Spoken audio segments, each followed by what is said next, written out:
Bonjour à toutes, bienvenue à tous les cinéphiles. Aujourd'hui sur On se fait une toile, un monument du film classique par excellence. Effectivement, 1933. Regardez, je me suis procuré ce DVD. Quelle belle gravure. 1933, donc je disais, on est en pleine dépression. L'Amérique découvre un monstre gigantesque. Un singe colossal, furieux, tragique, qui est devenu légendaire. Aujourd'hui, je vous invite à remonter le temps jusqu'à cette année et découvrir King Kong, le fameux, l'unique, le film qui a bouleversé le cinéma à jamais. Ce n'est pas juste une histoire de gorille géant, c'est aussi une révolution technique, un choc émotionnel, une œuvre pionnière du 7e art. Alors, tout de suite après le générique, on se retrouve pour plonger dans la jungle de Skull Island.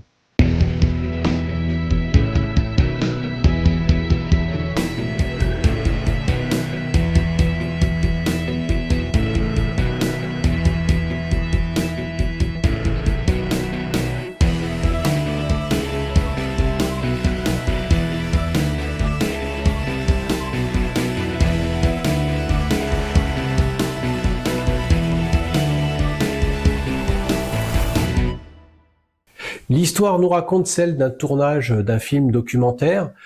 Toute l'équipe est prête à s'embarquer direction une île mystérieuse, mais il manque l'héroïne du film. Le metteur en scène va tout faire pour en trouver une à la dernière minute, et les voilà partis vers Skull Island.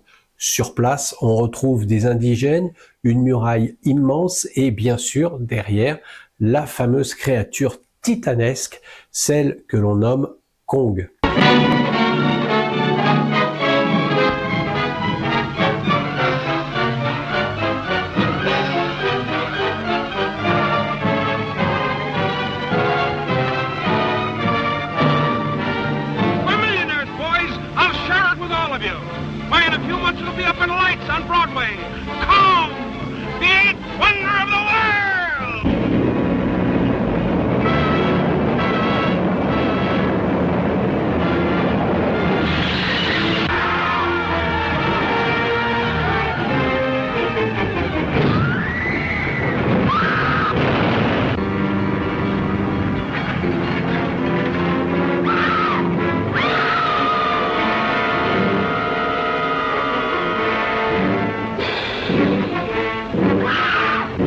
This time.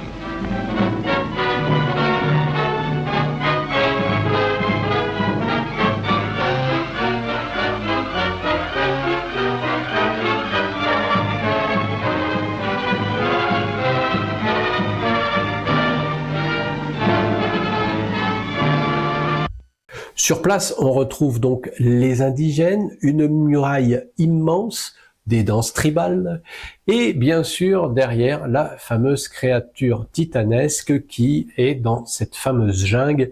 La jeune fille est capturée, les indigènes font l'offrande à Kong à la place, on va dire, des habituelles offrandes qu'ils lui font, et contre toute attente, cette jeune femme n'est pas dévorée par l'animal, mais elle est ramenée dans son petit chez-soi à travers la jungle. Le reste, vous vous en doutez, c'est une course-poursuite à travers les marécages, à travers cette fameuse jungle, des combats épiques avec des dinosaures, et puis ensuite le retour à New York. Bien sûr, personne n'a oublié la scène emblématique de l'Empire State Building, les biplans, la fin tragique de ce colosse au grand cœur. C'est la beauté qui a eu raison de la bête. Au casting, Fay Wray dans le rôle d'Anne Darrow, l'icône très sensuelle, on y reviendra un peu plus tard. Surtout, c'est la première Screaming Girl par excellence, bien avant Jamie Lee Curtis dans Halloween. Ensuite, Robert Armstrong qui incarne Carl Denner, le réalisateur aventurier, inspiré du vrai co-réalisateur du film, et bien sûr Bruce Cabot en héros musclé typique du cinéma de cette époque. Mais la vraie star, c'est l'équipe technique, Merian C. Cooper et son collègue co-réalisateur au nom imprononçable, donc je ne vais pas m'y risquer, des aventuriers dans la vraie vie, et surtout il y a Willis O'Brien, le maître de l'animation image par image, la stop motion, et c'est lui le cerveau derrière Kong. On va d'ailleurs tout de suite parler de cet exploit visuel dont les effets spéciaux ont bouleversé le cinéma. Ici, on parle de la stop motion, donc image par image. Mais elle a été intégrée dans des décors réels, avec des transparences optiques, c'est-à-dire des peintures sur verre, des maquettes miniatures et des projections en arrière-plan. En fait, c'est une symphonie technique. Tout ce que l'on pouvait connaître, tout ce que l'on savait en termes d'effets spéciaux de l'époque, tout a été concentré pour donner un effet de profondeur et donc de réalisme. Le gorille articulé de 45 cm à la main, avec des jeux de profondeur de champ, de manière à intégrer les acteurs avec ces maquettes, comme cette fameuse scène où King Kong se bat avec un tyrannosaure et où la jeune actrice est sur un arbre en premier plan. Tout cela donne un charme inimitable à ce film et bien sûr à l'époque c'était du jamais vu puisqu'aujourd'hui on est encore bluffé. Vous imaginez bien qu'en 1933 ce que ça pouvait être. D'ailleurs Ray Harryhausen, vous savez le fameux technicien, est devenu maître dans la stop motion. On peut d'ailleurs noter son travail sur Jason et les Argonautes.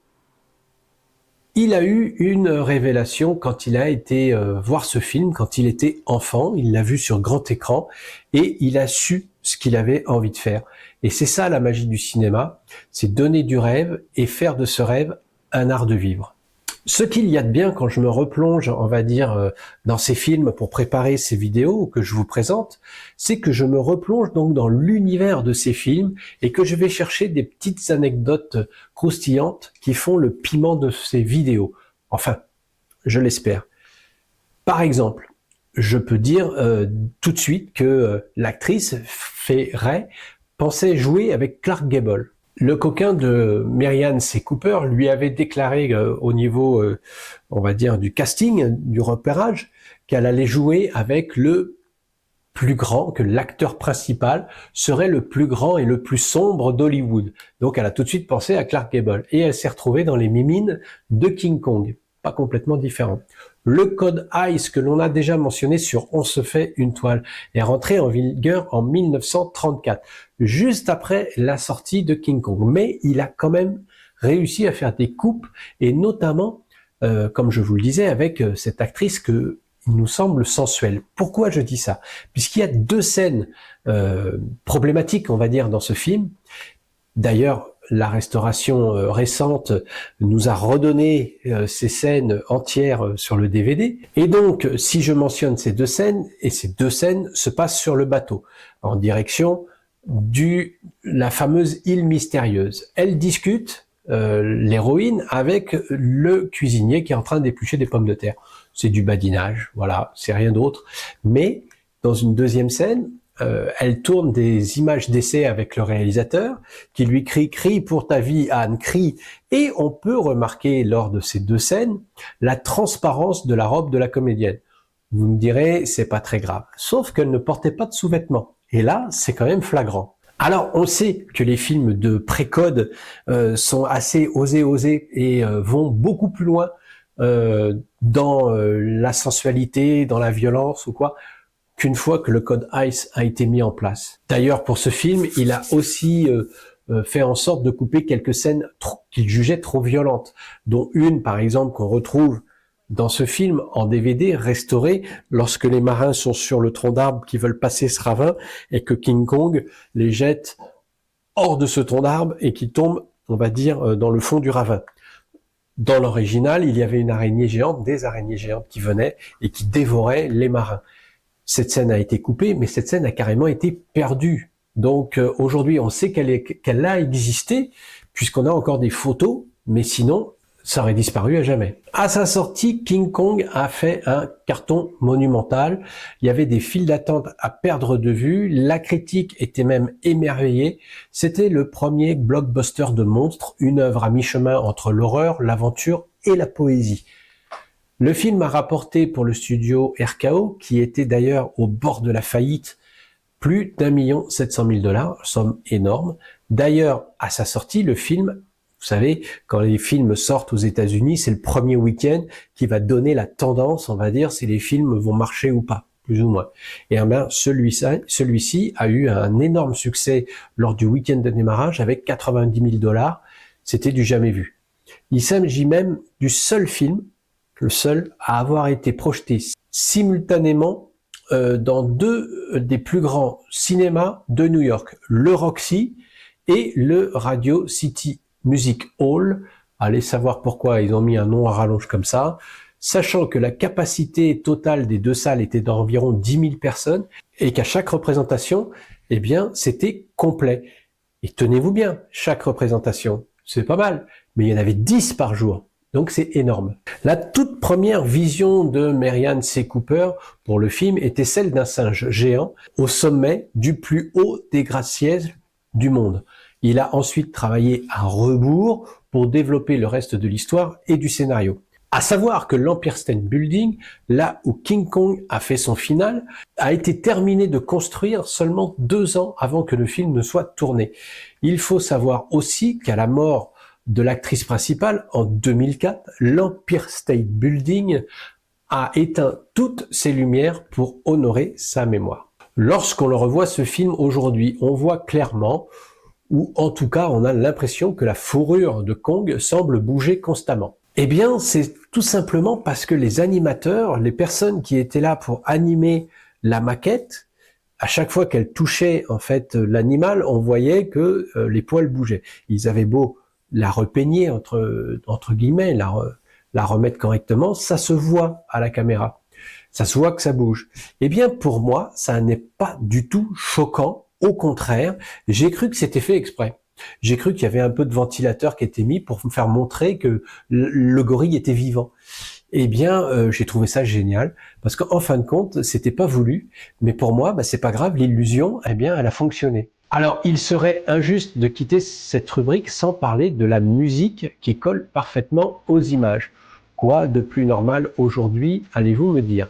La musique composée par Max Steiner. On dit que c'était la première fois que la musique était en adéquation avec les scènes du film. Avec la période du cinéma muet. Pas si éloigné d'ailleurs. Et d'ailleurs même avec les premiers films parlants. En fait, on collait la musique, des musiques composées, des musiques qui étaient déjà existantes, on les collait, on va dire, aux images du film. Ici, Max Steiner prend un autre parti, il colle sa musique qu'il a créée à l'action du film. D'ailleurs, il paraît, petite parenthèse, que c'est le réalisateur qui paya de sa propre poche Max Steiner parce que les dirigeants de la RKO étaient inquiets face à la hausse des coûts de production. On en revient à la musique, c'était la première musique originale pour un long métrage parlant. Le premier grand film à Hollywood a utilisé une musique thématique plutôt qu'une musique de fond. Et aussi, la première musique a utilisé un orchestre. Tenez-vous bien, 46 musiciens. Voilà, les moyens étaient là. Alors, pour réduire les coûts de production, certaines scènes ont été tournées sur les mêmes plateaux que le film La chasse du comte Zaroff, film tourné en 1932, toujours avec la même actrice et Robert Armstrong. Je pourrais encore vous donner quelques petits points, quelques petites infos croustillantes, picorées par-ci par-là, mais est-ce qu'elles sont vraiment nécessaires? Et puis j'ai peur un peu de perdre votre attention. Alors, que reste-t-il après tout ce temps? Après tant et tant et tant d'années? Eh bien, quelle prouesse, quelle ingéniosité, quel travail, 1933. Rien que cette date et la proposition qui nous est faite est juste incroyable. Le film est un bijou de technicité, vous l'avez bien compris. Comment réaliser une œuvre aussi intemporelle qui a suscité bien des envies de la part d'autres cinéastes? On peut nommer Peter Jackson, par exemple, qui en a fait un remake, pas trop mauvais d'ailleurs, mais aussi Steven Spielberg, influencé avec son Jurassic Park. D'autres influences, car il y a eu d'autres remakes en 76 et aussi sa suite, mais aussi les crossovers, Godzilla vs Kong, par exemple, ou le film d'aventure qui s'en passe sur Skull Island, film du même nom. On dirait que ce film que cette histoire est sortie tout droit de l'univers de Jules Verne ou de H.G. Wells. Ce King Kong transporte au-delà de toute espérance. On ne s'attarde pas sur le superflu, c'est vrai. Voilà, on prend des raccourcis, on passe de New York à la fameuse île en quelques plans, puis du cœur de l'île où l'on retrouve des reptiles, des dinosaures comme si c'était normal, et on transporte le gorille hors norme dans la jungle urbaine, retour à New York, sans autre explication. Mais là n'est pas le principal en fait, et les facilités scénaristiques dans les années 30, durant la Grande Dépression, eh bien ça n'avait pas d'impact. Le seul impact c'était King Kong en haut de l'Empire State Building, avec la première Screaming Girl dans les mains, et l'exotisme que l'on offrait aux spectateurs qui les sortaient un petit peu de leur quotidien et de leur marasme. Le film traverse les âges, donne une leçon de cinéma, ouvre des perspectives sur tout ce qui peut être réalisé. Et tout cela est produit par la RKO, un studio faiseur de grands films malgré tout, avec des collaborateurs de talent. Il y avait bien longtemps que je n'avais pas revu ce film, des décennies, on va dire, on peut le dire comme ça, mais le film, il reste et il restera immense à la hauteur de sa créature.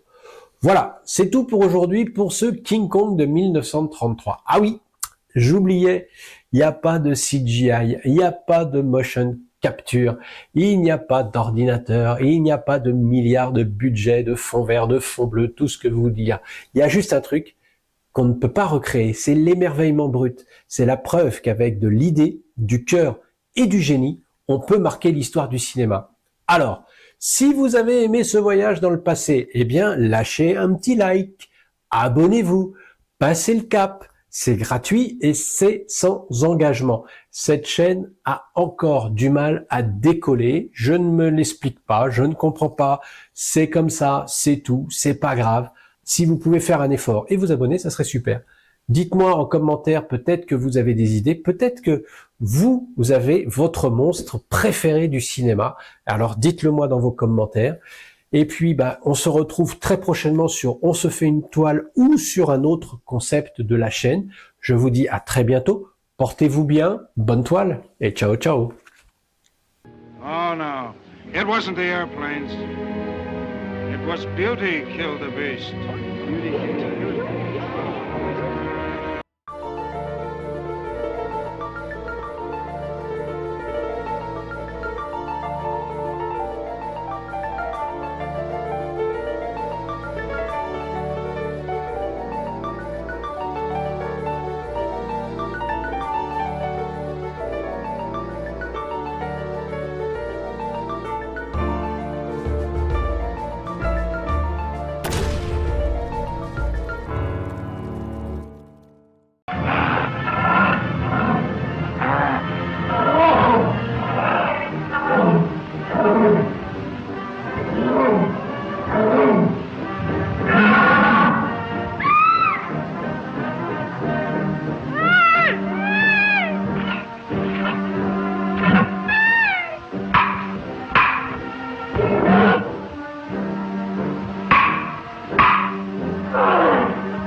Uh-oh.